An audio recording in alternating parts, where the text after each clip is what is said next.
Good morning, class 8th. Today we are going to start our chapter number 2, Land, Soil, Water, Natural Vegetation and Wildlife Resources of Geography. In this chapter, first of all, we will read the story. एक story दी गई है आपको छोटी सी, जिसमें बताया गया है कि तंजानिया अफ्रीका का एक विलेज है। उसमें माम्बा एक बच्चे का नाम बताया गया है कि वो सुबह उठता है, पानी भरता है और जो गर्ल है वो बहुत दूर जाना पड़ता है और वापस आने के बाद वो हेल्प करती है अपनी मदर को हाउस के काम में। फिर अपने ब्रदर को ज्वाइन करती है गोट्स की टेक केयर करने के लिए। और उसके बाद जो उसकी फैमिली है उसके पास एक लैंड का एरिया है और उनकी एक स्मॉल हट है। माम्बा के जो फादर हैं वो वहाँ पर जो लैंड है उनके पास उसमें मेज and beans on it after toiling hard, मतलब बहुत हार्ड वर्क करने के बाद वो उस पर मेज़े और बीन्स की जो फसल है वो ग्रो करते हैं। और ये इनफ नहीं है उनकी फैमिली को फीड करने के लिए होल ईयर। पीटर जो है lives in the heart of the sheep rearing region in New Zealand where his family runs a wool processing factory. Wool processing factory है जो पीटर है वो ऐसी जगह रहता है जहाँ पर वूल बहुत ज़्यादा रिक्वायर्ड है। Every day when he returns from school Peter watches his uncle taking care of their sheep. जैसे ही पीटर स्कूल से आता है वो क्या देखता है कि उसके जो अंकल हैं वो शीप की बहुत केयर कर रहे हैं और उनका जो एरिया है वो लेटेस्ट टेक्नोलॉजी से बना हुआ है जिसमें कि वो शीप्स की केयर करते हैं। पीटर की जो फैमिली है वो वेजिटेबल्स ग्रो करती है ऑर्गेनिक फार्मिंग से। माम्बा और पीटर जो है वो 2 डिफरेंट पार्ट्स ऑफ वर्ल्ड में रहते हैं जो कि डिफरेंट लाइफ्स को रन कर रहे हैं।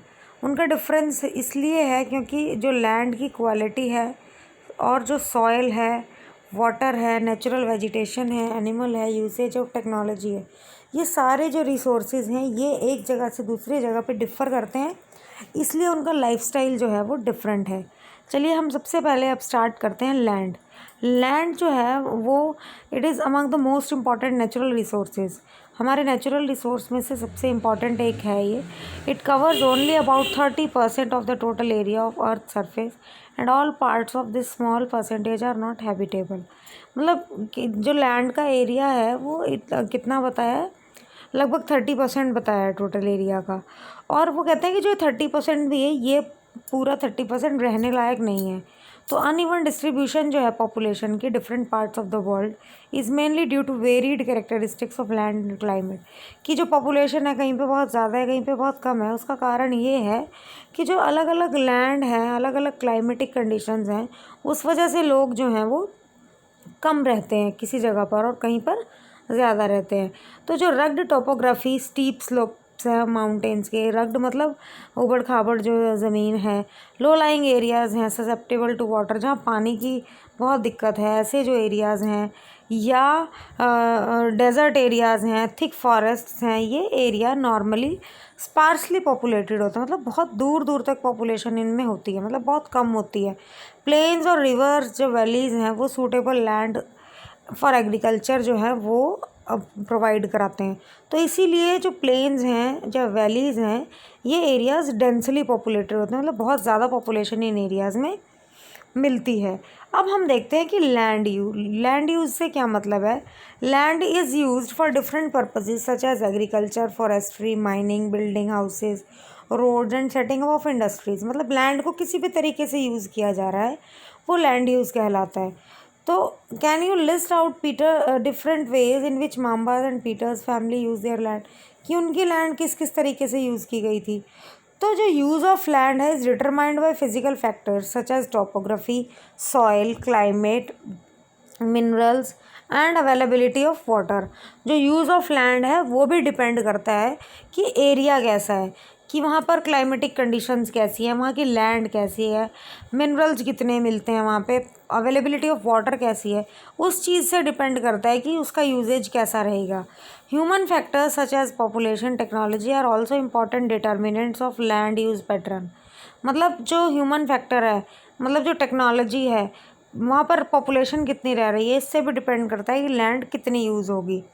Land can be classified on the basis of ownership. अब लैंड को अगर हम ओनरशिप के बेसिस पे डिवाइड करें तो वो प्राइवेट लैंड होती है, कम्युनिटी लैंड होती है। प्राइवेट लैंड कौन सी होगी, जो इंडिविजुअल्स जिसके मालिक होंगे, कम्युनिटी लैंड कौन सी होगी? जिसको कम्युनिटी, जैसे कि collection of fodder, fruits, nuts, medicinal herbs, these community lands are also called common property resources, कि जहाँ पे इस मान लो पेड़ पौधे लगाए गए हैं, ये सारी जो लैंड होती हैं कम्युनिटी लैंड होती है। People and their demands are ever growing but availability of land is limited. अब लोगों की डिमांड तो डे बाई डे बढ़ती जा रही है, लेकिन लैंड तो उतनी ही रहेगी ना, बढ़ थोड़ी जाएगी। तो जो क्वालिटी ऑफ लैंड है वो डिफ़र करती है एक प्लेस से दूसरी प्लेस तक। People started encroaching the common lands to build up commercial areas, housing complexes in the urban areas and to expand the agricultural land in the rural areas. मतलब कि जो अर्बन एरियाज़ हैं वहाँ पे बड़े बड़े मल्टीनेशनल कॉम्प्लेक्सेस बनाने के लिए या हाउसिंग कॉम्प्लेक्सेस बनाने के लिए लोगों ने लैंड्स को एनक्रोच कर लिया है, कब्ज़ा कर लिया है उन पे।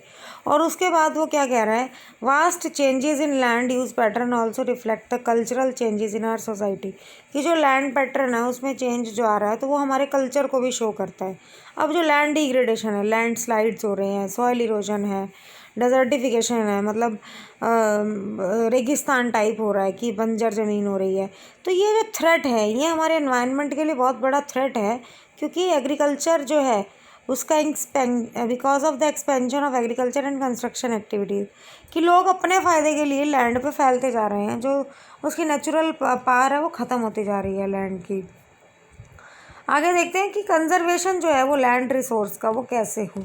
Growing population and their ever growing demand has led to a large scale destruction of forest cover and arable land and has created a fear of losing this natural resource, कि जो बढ़ती जा रही है ना पॉपुलेशन और जो land का जो कंजम्पशन है वो बढ़ता जा रहा है, तो उससे एक मतलब हम नेचुरल रिसोर्स को खो देंगे एक तरीके से। और वो क्या कह रहा है कि तरीका हमारे पास क्या है कि एफॉरेस्टेशन हो, पेड़ पौधे लगाए जाए, land reclamation, regulated use of chemical pesticides, कि पेस्टिसाइड का यूज़ कम हो, fertiliser and check on overgrazing, जो ये हम घास चराते हैं जानवरों को उस पर चेक हो, ये नहीं है कि लैंड की फर्टिलिटी ही ख़त्म हो जाए ओवरग्रेजिंग से। कॉमन मेथड जो हैं वो यूज़ किए जाएँ, कुछ कॉमन मेथड्स हैं use to conserve land resource. अच्छा एक ये देख लीजिए, साइड में ग्लॉसरी दी हुई है, वेदरिंग। वेदरिंग का क्या मतलब होता है? The breaking up and decay of exposed rocks by temperature changes, frost action, plants, animals and human activity. जब बड़ी बड़ी रॉक्स जो हैं वो समय के साथ साथ टूट जाती हैं और टूट के एक के बाद एक ऊपर लेयर बन जाती है और उस लेयर में फिर पेड़ पौधे सब कुछ मिक्स हो जाता है, तो वो वेदरिंग कहलाता है। ये तो था लैंड। अब हम देखते हैं सॉइल क्या होता है। एक थिन लेयर है जो हमारे सरफेस के ऊपर है, अर्थ के ऊपर, वो सॉइल होती है और ये लैंड से बड़ी क्लोजली लिंक्ड होती है। लैंड फॉर्म जो है डिपेंड करता है, डिटरमाइन करता है टाइप ऑफ सॉइल। सॉइल जो है वो organic matter, mineral, weathered rock जो अर्थ पर पाया जाता है उससे बनती है और this happens through the process of weathering. Weathering के प्रोसेस से सॉइल बनती है और जो right mix of mineral and organic matter make the soil fertile. जिस सॉइल में ऑर्गेनिक मटेरियल और मिनरल्स अच्छे से मिक्स होंगे ना, वही सॉइल फर्टाइल रहेगी, उसी सॉइल की जो फसल है वो अच्छी रहेगी। अब ये जो पेज है, पेज नंबर 10, ये केस स्टडी है, ये आप खुद से पढ़ लीजिएगा।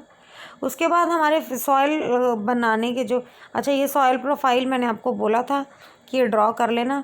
देखिए क्या कह रहा है कि हंड्रेड्स ऑफ ईयर्स लग जाते हैं जब हम एक सेंटीमीटर सॉइल तैयार होती है हमारी एक। अच्छा उसके बाद सॉइल फॉर्मेशन के लिए फैक्टर्स कौन कौन से होते हैं? सबसे पहले वो क्या कह रहा है, नेचर ऑफ पेरेंट रॉक, की जो पेरेंट रॉक है, जिस रॉक से सॉइल बनेगी वो कैसी है उस पर डिपेंड करता है। क्लाइमेटिक फैक्टर्स कैसे हैं उस पर बहुत डिपेंड करता है। टोपोग्राफी कैसी है, लैंड कैसी है, और जो ऑर्गेनिक मटेरियल है वो कैसा मिल रहा है वहाँ पे। रॉक जब वेदर हो रही है तो ऑर्गेनिक मटेरियल कैसा मिल रहा है उस पर डिपेंड करता है कि सॉइल कैसी रहेगी। और टाइम जो कंज्यूम किया जा रहा है कॉम्पोजिशन होने में, उससे डिपेंड करता है कि सॉइल फॉर्मेशन कैसी होगी। All these differ from place to place. हर एरिया की सॉइल जो है वो एक जगह से दूसरी जगह पे डिफ़र करती है। उसके बाद है हमारा degradation of soil and conservation measure, कि जो हमारी सॉइल है वो डिग्रेड हो रही है दिन पर दिन, तो उसको कैसे कंजर्व किया जाए इसके तरीके बताए गए हैं। आगे ये जो है हम नेक्स्ट वीडियो में पढ़ेंगे।